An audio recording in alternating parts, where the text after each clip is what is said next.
America, if you just joined us, I'm talking about the table of the Constitution. This is our country right here. And it can stand, but how much can you stack on it? This really comes from a conversation that I had about the Constitution with Brian Kilmeade on Fox and Friends this morning. You know, let's go torture this, or let's not torture him, but let's get the information and do what we have to do. Don't Mirandize him. We've got to stand by the Constitution. We've got to strengthen this. America, you see where we're headed now. If you watch this show every day, you see where we're headed. So many people in this audience see where we're headed. And it's trouble. It is trouble. We need to strengthen ourselves. Wake others up. Strengthen the character muscle. You know, we fought the Nazis because we thought the rule of law was important. We just didn't want somebody to be able to say, hey, just, you know, these are the bad guys, go round them up. Almost all of the problems are on this board are caused by not following the law. We have immigration. We didn't follow the law.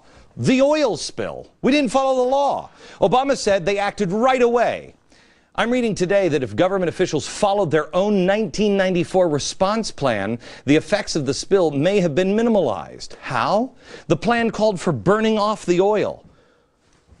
With what? Something called fire booms. Well, you know what there's a shortage of? Fire booms. The government didn't have a single fire boom on hand. We didn't get one until 8 days later. 8 days.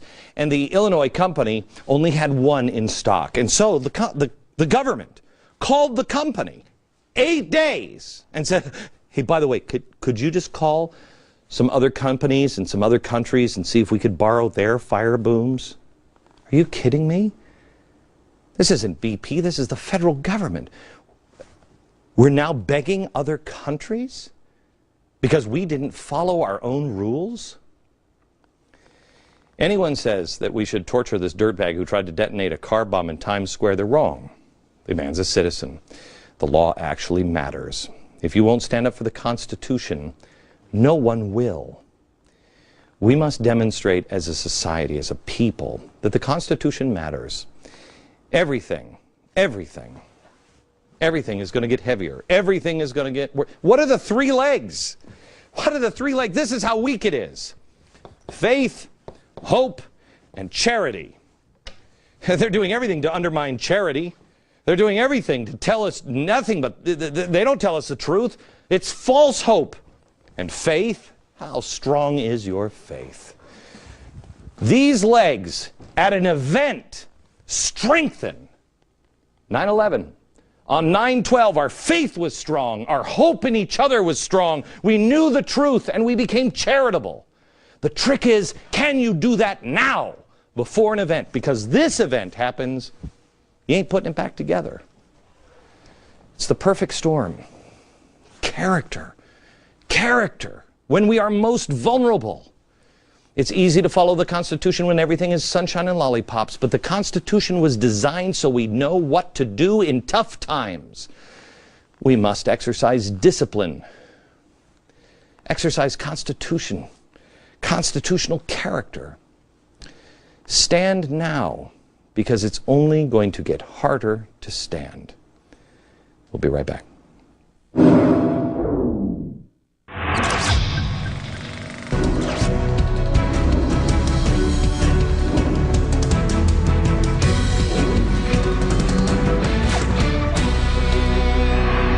America is becoming crime incorporated. Andrew Breitbart brought this to my attention. He called me the other day and wanted to bring this to your attention. The National People's Action Group. All these action groups. This is yet another community organizing group that makes Acorn look like a Sunday morning, knitting clutch. They organized the Wall Street protest. They organized bank takeovers last week, and here is their executive director.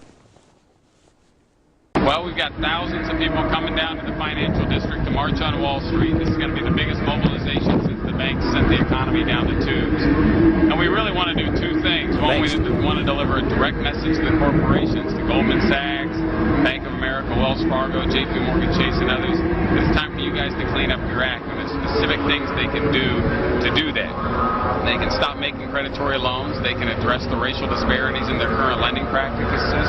They can stop financing payday lending, and they can do more to keep people in their homes. You got that? But that's all they have to do. That's all they have to do.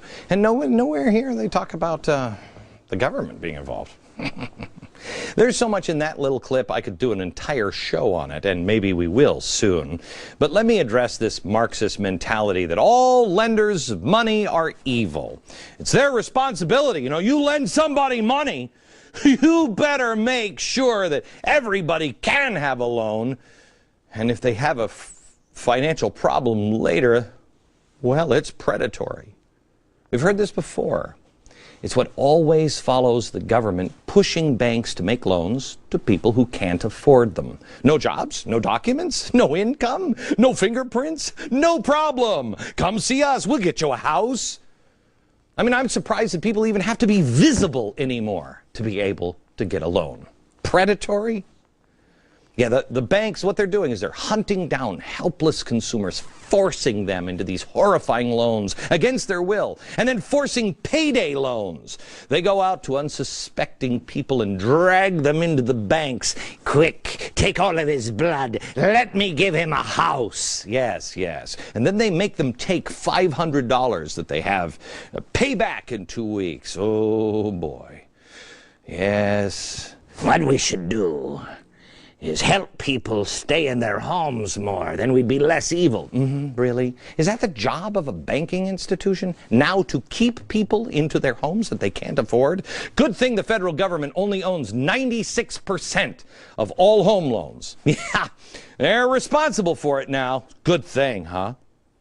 Can I ask you, when did the responsibility shift from husband, father, or mother, wife, to the lender? When?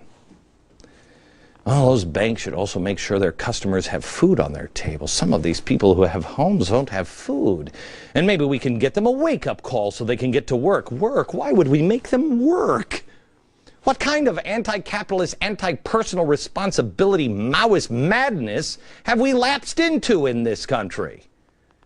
Now, this is the dangerous group that Breitbart thinks may become the new home for Andy Stern.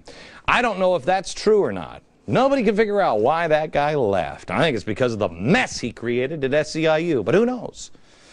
I do know two things about this little community organizing group. One, they are a radical protesting group. And two, they are a radical leftist organization that plays a role in people laundering. You know, you got a radical, you clean them up. You make them shiny and new, and you send them back out in the public. Van Jones said it best when he said, "I'm willing to forego the cheap satisfaction of the radical pose for the deep satisfaction of the radical ends." What does that mean? Well, let me show you visually. Take somebody, let's take a radical. Take Fidel Castro, okay? Looks like a communist dictator, huh? Let's clean him up visually here. Let's give him a nice haircut. Ooh, that's nice. Now let's shave his beard. Okay. But he's still wearing a uniform. There. Now, the only other thing we have to do is surround him by people you kind of trust. Do it. Put there. Ooh, I don't really trust those people. Put the other people back if you can.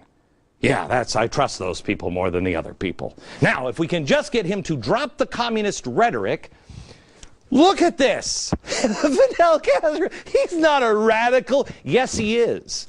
Yes, he is. He's the same. He hasn't changed anything except his hair, his suit, his rhetoric, and the people he's standing around. That's it. It's just another piece of this massive conglomerate of government officials and their puppeteers that we've come to know now as Crime Incorporated, a group of power brokers working for the fundamental transformation of America through various scams and government takeovers, emergencies, you know. The global warming hoax continues to be one of their best tools. We've shown you the CCX, the Chicago Climate Exchange, a carbon buying and selling business that has been estimated to become a potential $10 trillion gold mine. That's if cap and trade is passed. Barack Obama invested via the Joyce Foundation. He was on the board. He helped the Joyce Foundation invest in CCX. And then it just turned into a money mechanism for cap and trade. CCX potential attracted the attention of the London-based Generation Investment Management, who, by the way, hey, have you seen his new house? Al Gore. Yeah. Al Gore decided to invest along with Goldman Sachs. Didn't we just see the protest? Aren't these guys all angry at Goldman Sachs because they're so evil? Why would they be here?